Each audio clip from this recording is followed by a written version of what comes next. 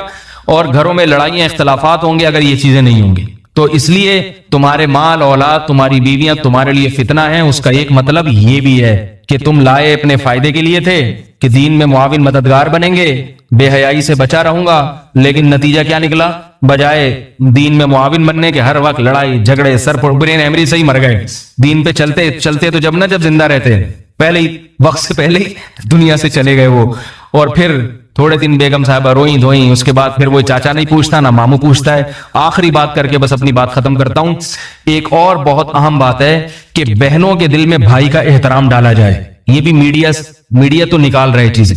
دیکھو بھائی اگر تھوڑا بہت بدتمیز بھی ہے، عورتوں کو شکایت ہوتی ہے بدتمیز ہم نہیں مانتے، اللہ نے مرد میں ایسی غیرت رکھی ہے، ایسی غیرت کہ بہن اور بیٹیوں کے معاملے میں چاہے وہ ہیروئن چی ہو چرسی ہو، لیکن وہ ان پہ ظلم ہوتا ہوا نہیں دیکھ سکتا۔